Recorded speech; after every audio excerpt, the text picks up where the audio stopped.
पुण्यातील गंजपेठ परिसरात महात्मा फुले वाडा हे एक महत्त्वपूर्ण ठिकाण आहे. या वाड्यात थोर समाजसुधारक महात्मा ज्योतिराव फुले आणि त्यांच्या पत्नी सावित्रीबाई फुले या वास्तव्यास होत्या. हा वाडा 19व्या शतकातील सामाजिक आणि शैक्षणिक क्रांतीचा साक्षीदार राहिलाय. महात्मा फुले यांनी समाजातील शोषित आणि वंचित वर्गाच्या कल्याणासाठी, विशेषतः स्त्री शिक्षणासाठी आणि जातीय भेदभाव दूर करण्याच्या कार्याची सुरुवात याच वाड्यातून केली. परंतु आता महात्मा फुले यांचा हा ऐतिहासिक वाडा एका वेगळ्या कारणाने चर्चेत आलाय. सध्या राज्य सरकारमध्ये मंत्री असलेल्या छगन भुजबळ यांनी समता परिषदेच्या माध्यमातून महात्मा फुले वाड्याचं पालकत्व मिळावं अशी मागणी सरकारकडे केली आहे. या मागणीमुळेच पुण्यात नव्या वादाला तोंड फुटलंय. यावरून दोन मतप्रवाह आमने सामने आलेत. त्यामुळे नेमकं हे प्रकरण काय आहे आणि वाड्याचा इतिहास काय आहे हे जाणून घेऊ. अखिल भारतीय महात्मा फुले समता परिषदेने महात्मा फुले वाड्याचं पालकत्व आपल्याकडे सोपवण्याची मागणी महाराष्ट्र सरकारकडे केली आहे. वास्तूचे जतन करणे, संगोपन करणे आणि विकास करणे हा त्यामागचा उद्देश आहे. परंतु चळवळीतल्या काही कार्यकर्त्यांनी समता परिषदेच्या याच मागणीला विरोध केलाय. पण त्याआधी फुले वाड्याचा नेमका इतिहास काय आहे हे समजून घेऊ. महात्मा फुले यांचा वाडा तुमच्यापैकी किती जणांनी बघितला मला ठाऊक नाही, पण आज ते एक राष्ट्रीय स्मारक झालेलं आहे. हा पूर्वी फुले वाडा होता आणि त्यानंतर याचं राष्ट्रीय स्मारक करण्यासंबंधीची भूमिका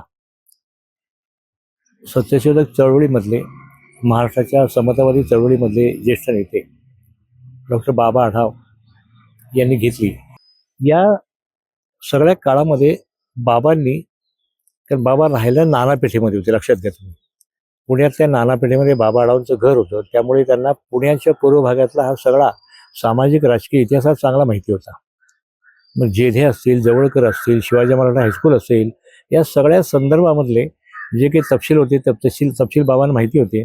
आणि इतकंच नव्हे तर दिनकरराव जवळकरांचे चिरंजीव बाबांच्या बरोबर शिवाजी मराठामध्ये शिकायला होते. या बॅकग्राऊंडवरती आपण जर बघितलं तर बाबांनी महात्मा फुले यांचा वाडा जो आहे, या वाड्याचा शोध घेऊन, हा वाडा गंजपेठेमध्ये अतिशय मध्यवर्ती भागामध्ये प्रचंड लोकवस्तीच्या मध्ये तो आहे. आणि तिथेच तुम्हाला तो सुप्रसिद्ध जो आड किंवा विहीर किंवा जो हौद आपण म्हणतो फुल्यांच्या चरित्रामधला, की जो त्यांनी अस्पृश्यांसाठी खोला केला, तो पण तिथेच आहे. हा महात्मा फुले यांचा वाडा याचं राष्ट्रीय स्मारक केलं पाहिजे. कारण ज्या महामानवाने, ज्या महापुरुषांनी 19व्या शतकामध्ये राजाराम मोहन रॉय यांच्या नंतरच्या काळामध्ये एक मोठी समाज परिवर्तनाची ज्योत पेटवली आणि त्या संबंधीचे सामाजिक परिवर्तनाचे विचारही ज्यांनी आपल्या विविध ग्रंथातून मांडले, मग गुलामगिरी असेल, सार्वजनिक सत्यधर्म असेल, शेतकऱ्याचा असूड असेल, या सगळ्या पुस्तकामधून महात्मा फुले यांनी सामाजिक विचार मांडले, एक भूमिका मांडली. अशा महात्मा फुले यांचं स्मारक झालं पाहिजे. त्यांच्या वाड्याला सरकारने संरक्षित स्मारक म्हणून जाहीर केलं पाहिजे, अशी मागणी बाबा आढावांनी पहिल्यांदा केली. महाराष्ट्राचे दुसऱ्यांदा मुख्यमंत्री म्हणून शरद पवार सत्तेवर आले आणि शरद पवारांनी त्यावेळेला एक भूमिका जी घेतली की हा फुले शाहू आंबेडकरांचा महाराष्ट्र आहे. तर त्या भूमिकेला अनुसरून पुन्हा पवारांच्याकडे बाबांनी या स्मारकाची मागणी केली. मग शरद पवार असं म्हटले बाबांना की ठीक आहे, मी तो वाडा बघायला पुण्यामध्ये येतो. आणि 1989 साली मुख्यमंत्री शरद पवार तो वाडा बघण्यासाठी पुण्यामध्ये आल्या. शरद पवारांना त्या सगळ्या वाड्याची पाहणी करण्यासाठी आणि तिथे काय काय होतं काय सांगण्यासाठी बाबाराव त्या दौऱ्यामध्ये उपस्थित होते. त्यावेळेला पुण्याची पालकमंत्री विजयसिंह मोहिते पाटील, पुण्याची तत्कालीन महापौर तिजक किलारे, उपमहापौर बबन बिबवे, त्यानंतर त्यावेळचे महापालिकेचे आयुक्त अजय दुआ, हे सगळी मंडळी त्यावेळेला तिथे उपस्थित होती. आणि बाबांनी हा सगळा वाडा पवारांना दाखवला. शरद पवार यांनी तत्वतः ते मान्य करून पुढच्या कार्यवाहीला सुरुवात केली. आणि साधारणतः 1991 नंतरच्या काळामध्ये जेव्हा ते काँग्रेसमध्ये आले भुजबळ, त्यावेळेला त्यांनी सांगितलं हे महात्मा फुलेंचं स्मारक आपल्याला राष्ट्रीय स्मारक करायचं, तर तुम्ही त्यासाठी कामाला लागा. सरकारी यंत्रणा आणि महापालिकेची यंत्रणा यांच्या आधारे या स्मारकाच्या कामाला फार वेगाने सुरुवात झाली. आणि त्या बाबतीमध्ये छगन भुजबळ यांनी फार चांगलं सहकार्य केलं आणि योगदान दिलं, हे आपल्याला मान्य करायला अजिबात हरकत नाही. या स्मारकाचं राष्ट्रीय स्तरावरचं लोकार्पण हे 10 डिसेंबर 1993 रोजी भारताचे तत्कालीन राष्ट्रपती डॉक्टर शंकर दयाळ शर्मा यांच्या हस्ते झालं. हे स्मारक बघायला स्वतः राष्ट्रपती, त्यांच्या पत्नी सौ विमला शर्मा, त्यावेळचे राज्यपाल महाराष्ट्राचे पी.सी. अलेक्झांडर, मुख्यमंत्री अर्थातच शरद पवार आणि अर्थातच त्यांचे सहकारी मंत्री असलेले छगन भुजबळ, ही सगळी मंडळी तेव्हा फुले वाड्यामध्ये आलेली होती. आणि तिथून मग ती मंडळी एस.पी. कॉलेजच्या मैदानावर गेली आणि एस.पी. कॉलेजच्या मैदानावरती हा राष्ट्रार्पण करण्याचा हा सोहळा झाला. आता जाणून घेऊया महात्मा फुले समता परिषदेने नेमकी मागणी काय केली होती. 8 जुलै 2025 रोजी समता परिषदेने सांस्कृतिक मंत्री आशिष शेलार यांना एक पत्र लिहिलं होतं. यात महाराष्ट्र वैभव राज्य संरक्षित स्मारक संगोपन योजना 2007 नुसार पुणे येथील फुलेवाडा या राज्य संरक्षित स्मारकाचे समता परिषदेकडून पालकत्व तत्वावर जतन करण्याचे नियोजन आहे. पालकत्व कालावधीत स्मारकाची स्वच्छता, निगा राखणे आणि देखभाल करण्याची जबाबदारी संस्थेकडून पार पाडली जाईल. तरी हे स्मारक संबंधित योजनेअंतर्गत पालकत्वासाठी मिळावे ही विनंती, असं पत्रात लिहिलं होतं. यानंतर 26 ऑगस्टला सरकारकडून पत्राला उत्तर देण्यात आलं. सरकारनं म्हटलं की शासन निर्णयातील तरतुदीनुसार कोणत्याही राज्य संरक्षित स्मारकाचे पालकत्व देण्यापूर्वी सदर स्मारकाशी निगडीत सविस्तर प्रस्ताव पुरातत्व विभागात सादर करून त्या शासनाची मान्यता घेणे आवश्यक आहे. तरी फुलेवाड्याचे संरक्षित स्मारक संगोपन योजनेअंतर्गत पालकत्व मिळण्याबाबत सविस्तर प्रस्ताव आपणाकडून पुरातत्व विभागास प्राप्त झाल्यानंतर पुढील आवश्यक कारवाई करणे शक्य होईल. याच 2 पत्रांमुळे फुलेवाड्याच्या पालकत्वाचा मुद्दा चर्चेत आलाय. यावर राष्ट्रवादी काँग्रेसचे नेते समीर भुजबळ यांनी पालकत्व देण्यास काय हरकत आहे अशी प्रतिक्रिया दिली आहे. पूर्वी आम्ही जे आहे ना या फुलेवाड्याच्या देखभालीकरता आम्ही मागणी केली होती, परंतु काही कारणावश ते अजून झाले नाही. कारण का शेवटी पुरातत्व विभाग जे आहे फार काटेकोरपणे जे आहे हे त्याचं पालन करत असतं. परंतु आता निश्चित कुठेतरी काही मुवमेंट झाली असेल आणि कळालं असेल, परंतु काही लोकांना जे आहे कधी कधी जे चांगलं काम बघवत नाही आणि त्यांच्या पोटात दुखतं अशातला प्रकार आहे.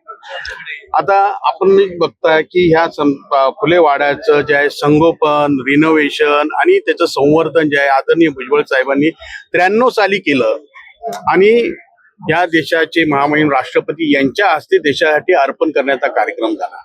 त्यानंतर दरवर्षी जे आहे महात्मा फुले समता परिषदेतर्फे जयंती, पुण्यतिथी व इथे सावित्रीबाई फुले जयंती, पुण्यतिथी असे विविध कार्यक्रम इथे आयोजित करत असते. आणि दरवर्षी आपण बघतो तर त्याच्यावर जे आहे मेंटेनन्स आहे तो कमी जास्त होत असतो. काही झाडं जे आहे तिकडे आपण वृक्षारोपण करतो, ती जे आहे आजूबाजूचे लोक जे आहे काढून नेतात. तिकडे जे आहे कधी कधी कोण बघायला नसल्या कारणाने, सिक्युरिटी नसल्या कपडे सुद्धा वाळत घालत कार्यक्रम तिकडे झालेला आहे. त्याच्यामुळे असे मग त्याच्यानंतर मग कचरा तिकडे असतो, साफसफाई होत नाही. खरं म्हणजे हे जे आहे ज्ञानाचं घर आहे. जास्तीत जास्त लोकांनी इकडे यायला पाहिजे आणि त्याचा प्रचार आणि प्रसार करण्यासाठी अखिल भारतीय महात्मा फुले समता परिषद एवढे वर्ष झाले काम करत आहे. आणि त्याचाच एक भाग म्हणून जे आहे की बघा जेणेकरून लोकांनी इकडे यायला पाहिजे. महात्मा फुले, सावित्रीबाई फुलेंनी केलेलं कार्य हे लोकांनी बघायला पाहिजे. मुलांनी त्याच्यातून जी शिकवण घेतली पाहिजे आणि त्यासाठी त्याचं संवर्धन करणं गरजेचं आहे. आणि म्हणून की अखिल भारतीय महात्मा फुले समता परिषदेच्या सगळ्या लोकांना वाटलं किंवा आपण हे जर मेंटेनन्सला घेतलं तर नियमित साफसफाई होत राहील, गार्डनिंग चांगलं होत राहील, त्याच्या इलेक्ट्रिसिटी वगैरे बाकीची देखभाल होत राहील.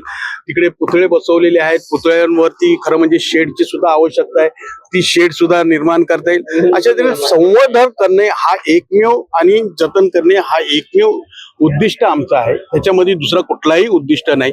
काही लोक म्हणताय की बा एवढे आत्ताच का आठवलं, नंतर आता एवढं आठवलं, पण तुम्ही पण एवढे वर्ष होता ना, मग तुम्हाला वाटलं नाही का घ्यावं?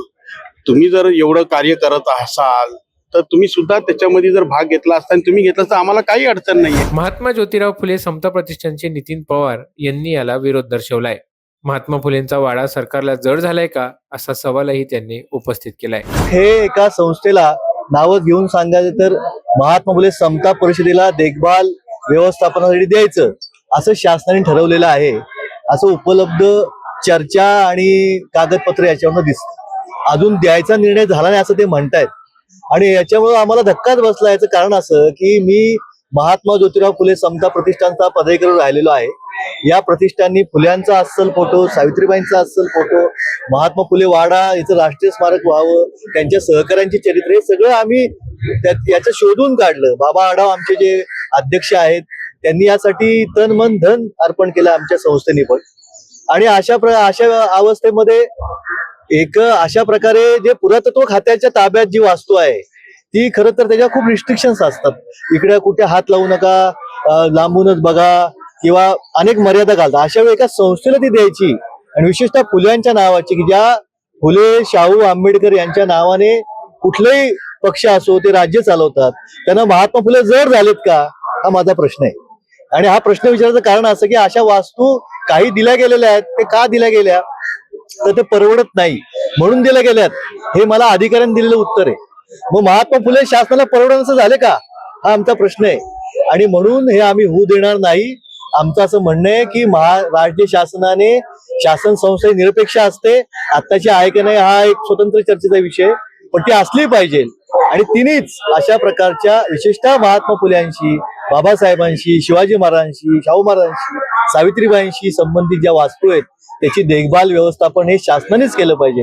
आणि तो आग्रह धरण्यासाठी आम्ही आता इथं आलो आणि आता उपसंचालक पुरातत्व यांना आम्ही त्याविषयी निवेदन दिलंय. माझ्याबरोबर अनेक संघटना संस्थांचे इथे जॉय आहेत, इब्राहिम खान आहेत, प्रकाश जे आहेत, ते सगळे संघटनांचे आम्ही निवेदन देतोय. आणि शेवटचा मुद्दा, आम्ही आता फक्त त्यांना प्राथमिक निवेदन दिलंय. येत्या 4 तारखेला या संस्था संघटनांची सकाळी 11 वाजता बाबासाहेब आंबेडकर भवनमध्ये मिटिंग होणार आहे. त्यात तोपर्यंत सरकारने काही केलं नाही किंवा काही उत्तर नाही, तर आम्ही पुढचं आमची जी काही दिशा आहे ती ठरवू. खरे तर समता परिषदेने पालकत्व मागितल्यानंतर एकच वाद उफाळून आलाय. परंतु समता परिषदेला पालकत्व दिल्यास अन्य समाजातील संघटना आणि नेतेही त्यांच्या महापुरुषांचे राष्ट्रीय स्मारक सांभाळण्यासाठी मागतील. महात्मा फुले हे कोणत्याही एका समाजाचे नव्हते, त्यामुळे समता परिषदेला हे पालकत्व देऊ नये अशी मागणी समाज स्तरातून होत आहे. त्यासह समता परिषदेला हा वाडा सांभाळण्यासाठी देण्याएवढे महात्मा फुले सरकारला जड झालेत का, असाही सवाल उपस्थित होतोय.